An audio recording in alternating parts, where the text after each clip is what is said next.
Very good evening, friends. Meeting again after a gap of 2-3 days for the philosophy session, and we were learning the Roberts philosophy.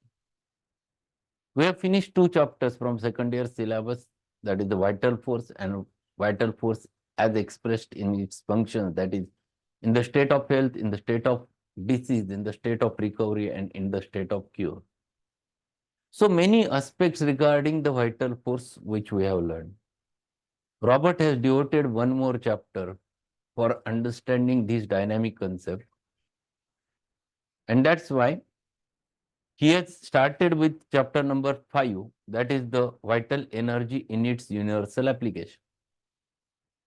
So, we have to learn its minor details about the vital force.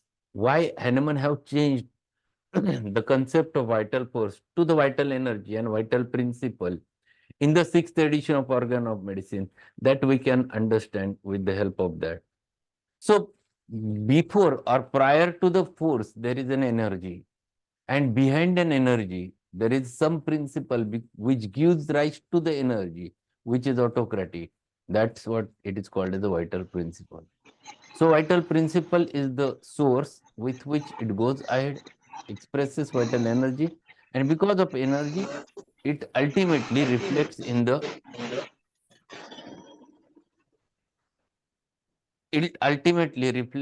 force. So, we have to understand this concept in detail. So, let us start with the chapter number 5 from H.A. Robert, Vital Energy in its Universal Application. The vital energy is that force which animates each individual. This we have learned in the definition of vital force. So, while defining Hahnemann in the 6th edition of Organ of Medicine, in the aphorism number 9, he defines in the start only that the in the healthy condition of man, the spiritual vital force, the dynamics that animates the material body and rules with unbounded sway. That is in that way he has mentioned. And this is what he is saying. The vital energy is that force which animates each individual. It gives the life to the individual. While the vital energy is in its individual, that individual is said to have life, to be, to exist. So unless and until this energy enters, this principle enters inside the human being, it is not called as a human being till it remains as a body. Unless and until it enters, then it starts growing, then it starts functioning, then it starts dividing, and then different organs develop. Even as the individual is derived from, becomes from mating of the two individuals, from the cell mating of which this vital force may be handed on with the physical characteristics of the parents, so is the vital force itself derived from an infinite source, a storehouse of a dynamic power capable of developing and reproducing to an infinite degree in its manifestations, yet each individual partaking in a greater or lesser degree to general vital characteristics common to all. So, see what he is explaining the detailed concept regarding this vital force and vital energy. How new life starts. It has been said, or there is an axiom that life comes from previous life. असं म्हटलं जातं, it has been said that the life comes from previous life. Is it true? It's not truth. It's partly truth. Yes, life comes from previous life. The male and female unites together to form a gamete. That is what is called as a fertilized egg. But that egg has its vital energy in itself for only certain period.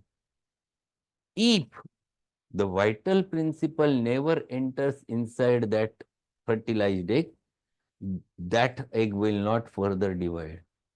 So it itself indicates that vital principle comes from outside to enter inside that fertilized egg, and then it starts dividing and redividing. Then the vital principle itself gives a it gives the instructions to the cells that you have to work for head, you have to work for brain, you have to work for eyes, you have to work for ears. And then that's why the law of biological development have developed, which is called as functions creates organs. Simple, 3 words law. Law of biological development. What is it? Functions creates the organs. So functions are defined first, because of which the organs develops. So same cell gets transmitted into another form only because function has been defined to her. And who defines that function? The vital principle itself defines the function, because of which it starts changing. It develops itself into that specific form of cell. And this concept, if you are able to understand, then you will understand this concept of vital energy in its universal application in a proper manner. This vital energy, from where it enters, it is there in the universe, around you. It is there everywhere. Unless and until it takes a material form, you cannot visualize. That vital energy, when enters into the fertilized egg, then it has its separate identity. Till that period, it is not having an identity which is visible. So it means vital energy without a body, without a material, cannot show its existence. If it cannot show its existence without the material, means there are two entities which you have to take into consideration, one dynamic and one material. Together forms substantialistic school of philosophy, which considers the material aspect of human being as well as the dynamic aspect of human being. And if these concepts are clear in your mind, then it becomes rather simple to understand the human being. Then it becomes a very simple way to consider what exactly, why the every human being having certain characteristics common, that he has the 2 eyes, 1 nose, 1 mouth, 2 ears, 2 hands, 2 feet, all those things. But every individual looks different because everyone's vital principle is different. If it would have been same, everyone would have looked same. It never happens. It never happens because everyone carries a different vital principle, from which a different vital energy, from which a different vital force. And that's why everyone in this universe, being a human, have a different characteristic. So this concept should be clear. If it is clear, then you can consider human being. Next paragraph, what he says, the vital force in its individual becomes therefore the ego, that most intimate spark of the individual, which is in itself the essence of an individual and which divides its individuality from all others. It is his closest relationship to the universe. So the same thing which I have just explained, that's what Robert is saying. Every human being having certain characteristics similar, but still everyone carries a different entity. He has used the word ego. What is an ego? Ego is an identity. It is related with the principle of that human being, human principle or vital principle. That vital principle is the ego. That vital principle defines the function. That vital principle defines the personality. And that's why every individual looks in a different manner. So you have to consider that every individual is different, then everyone's disorder might be different. Even though you label it with the same name, everyone presents it in a different manner. And if he presents it in a different manner, you have to choose a different remedy for him, because ultimately you have to treat the individual and not his disease. So see, the concepts are very clear of the Robert. What he further says, this closely relates him to all the living creatures, yet he is identical with none. So this vital principle is there in the human being, vital principle is there in every animal, vital principle is there in every creature.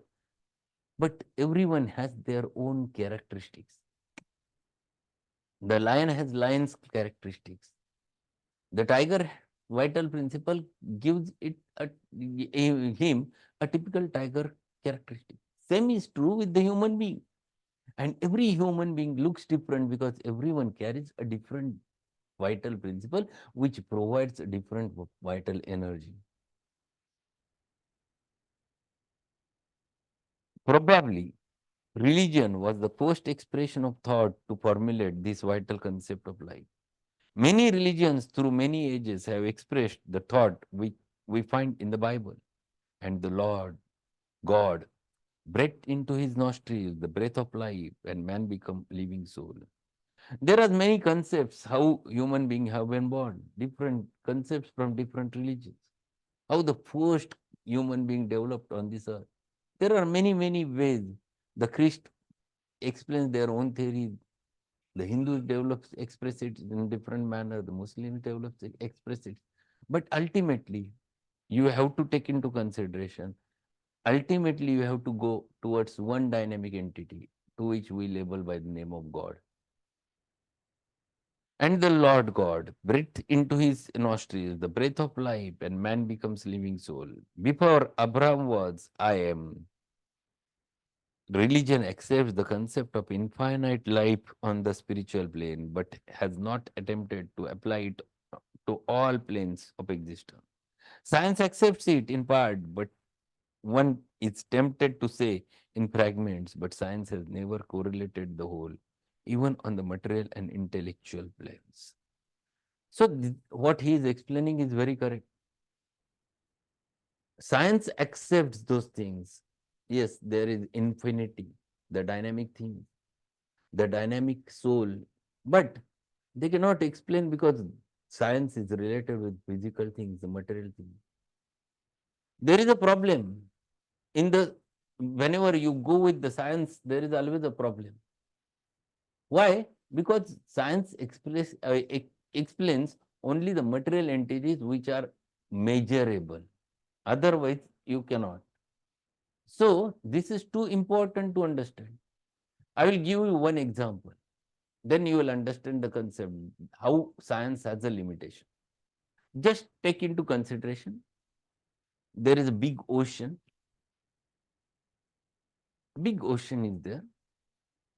There are thousands of people are there, and you have taken a quintal of sugar and you have put it in that ocean, the sugar. And after some time, you have checked whether there is a sugar content in that water. And you cannot get that sugar content. So, what is truth? Whether you have put that sugar in that ocean, which is which has been seen by thousands of naked human eyes, which is the truth, or science has a limitation to measure that quantity of sugar in that water, that is the truth. Science cannot calculate because it goes infinity, and if you are not able to measure, you say there is no sugar. So how the thing changes. This is what the very important indication that minute things the science cannot measure. The invisible things science cannot measure. There is a big limitation.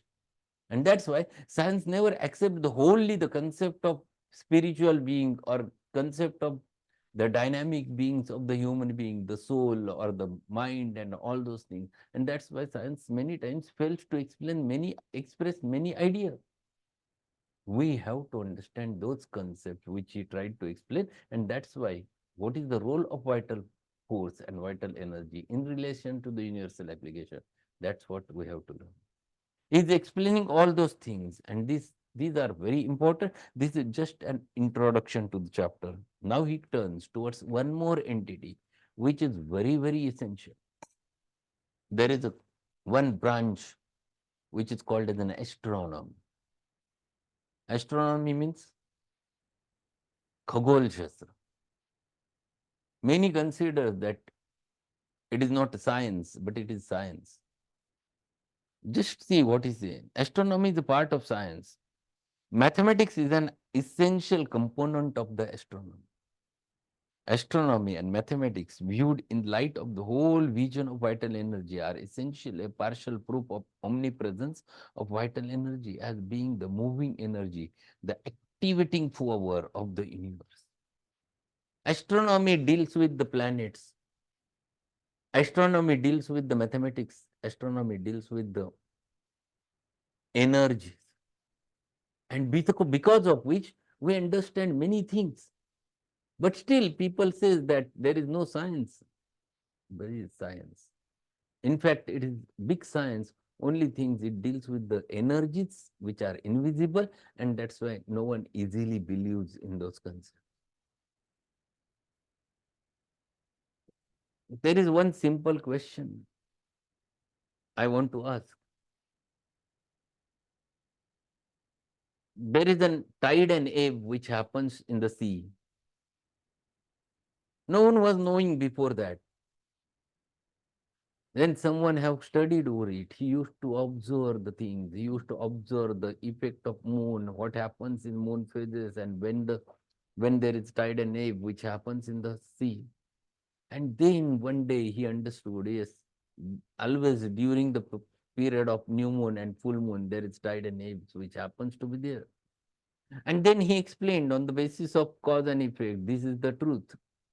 Science has not easily accepted, but ultimately they have to accept that these are the effects of the gravitational force of the moon phase, which ultimately reflects in tide and ebbs in the sea. So in between medium is invisible. No one can see. But only on the basis of two things, the cause and effects, the science started accepting the invisible thing. Now see, on one side it says there is no existence of soul. On another side, they accepts that it happens because of gravitational force. There is always a controversy because the things are not cleared in the scientific form.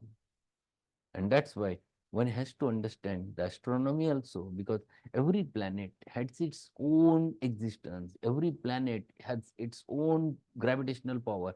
And that gravitational power affects the human being always. You have to be very keenful, observable, then you will understand. Why there are many delivery cases happens to be there either at new moon or full moon. You take a survey of gynecologist hospital, gynecobstetric hospital, and just see there are 70 to 80% cases happens to be there in the new moon or full moon phases. Today we consider that we are more modern, but the old people, the old females, they used to calculate the things on the basis of moon phases.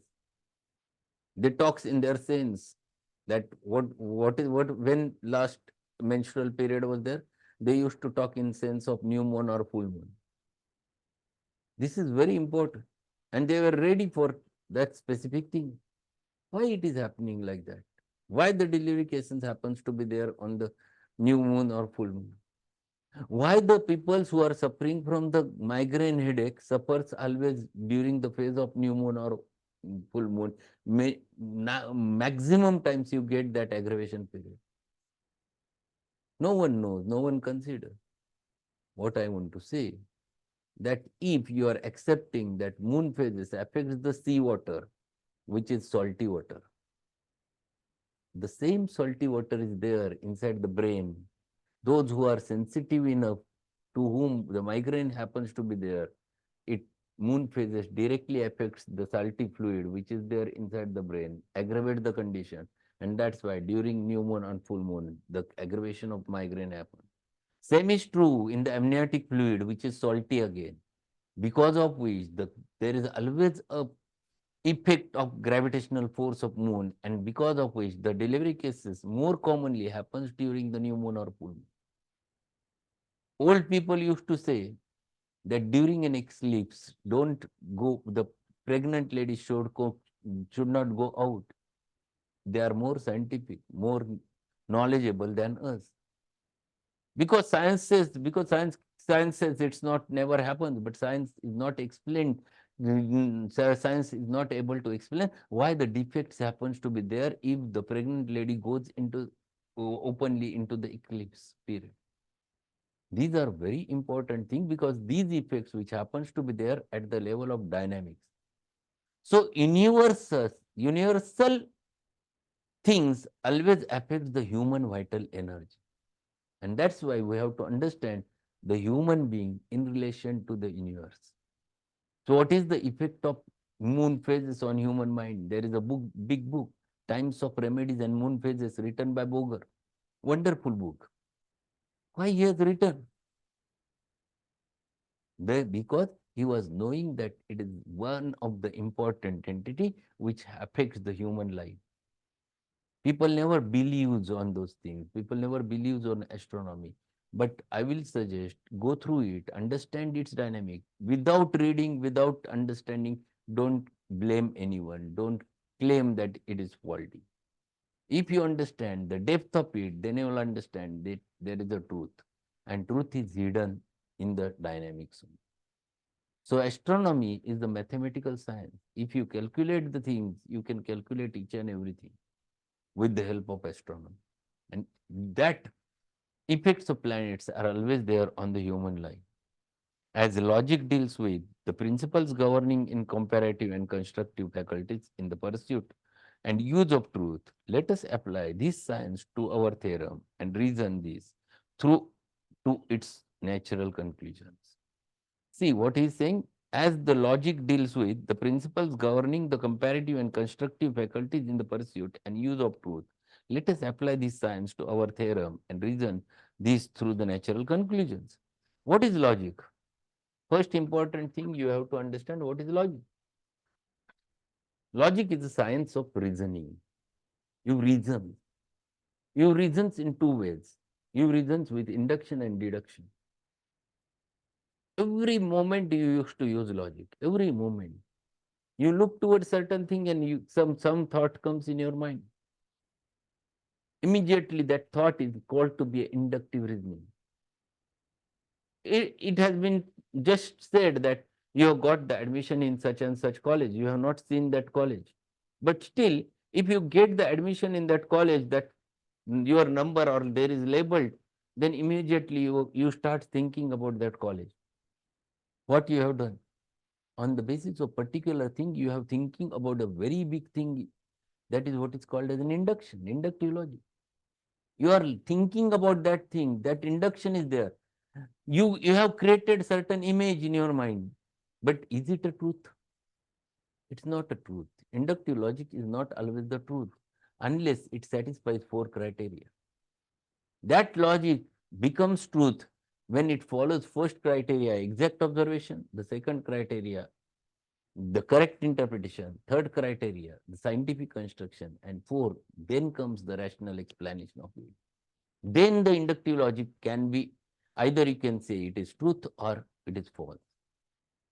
And this science, homeopathic science, is wholly based upon this inductive and deductive reasoning. The concept of vital reasoning, vital force, vital energy is always based upon this inductive and deductive reasoning of Hahnemann. That's why he reached to that level. He has added this concept of vital force in the 5th edition of Organon of Medicine. So consider Hahnemann was learning those things. He has not on the first day he was having the knowledge that vital force is there. It is a big process through which Hahnemann understood this concept. And these are very, very, very important things which one has to understand. And this logic itself was responsible to give exactly to understand this energy or vital energy. And then he says, without this vital force, there can be no life, no development. And this is truth. Once the vital force is lost, vital principle is lost, something. You talk in the same manner. If someone dies in the accident, what do you say? What words comes? You talk in the sense, whether you have brought the body, you immediately change. You never takes his name because his name has gone. Identity has gone. The principle has gone. The soul has gone. It becomes rather simple body. So immediately you talks in the sense body and liga. This is simple way because principle is lost. So principle whenever enters inside that human body, then it has a human significance. Otherwise not. Since there is no static condition in nature without a healthy normal development of vital force, we find a state of decay and death. If there is no vital energy or vital principle inside that body, what will happen?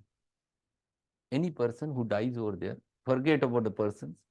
You have seen many times a dog which has been died over there, uh, on the just on the road, and no one who has taken the care to take it and uh, in somewhere.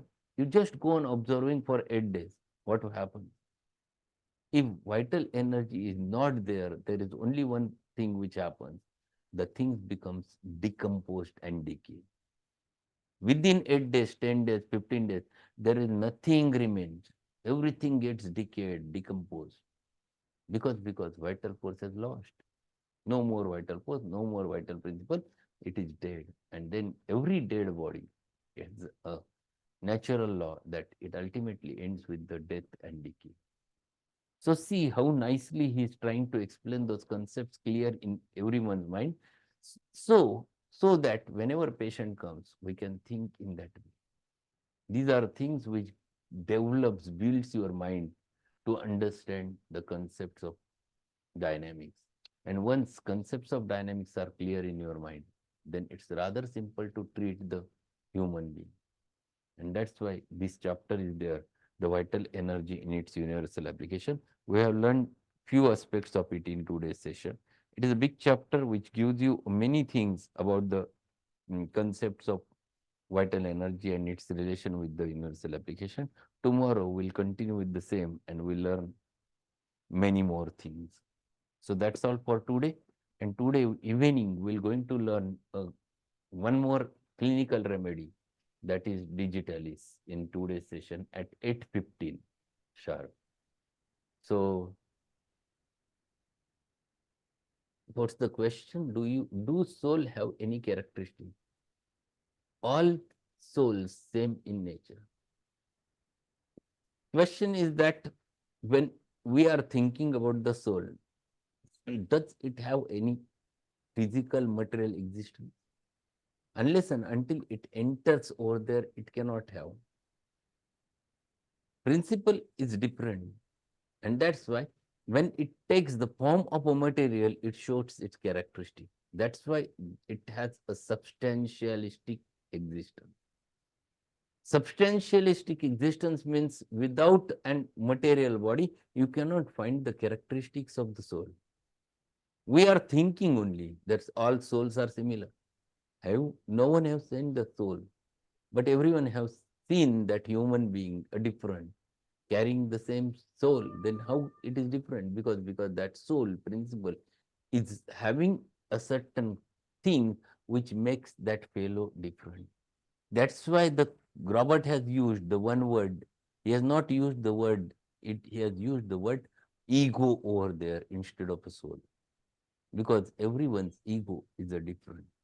Identity is different, and that's why you cannot show that there is the existence of soul in such and such manner. It has a substantialistic value. With material things only you can understand the existence of soul. So that's all for today. We'll meet at 8:15 with the remedy, the digitalis. Thank you. Thank you, sir. Have a good evening.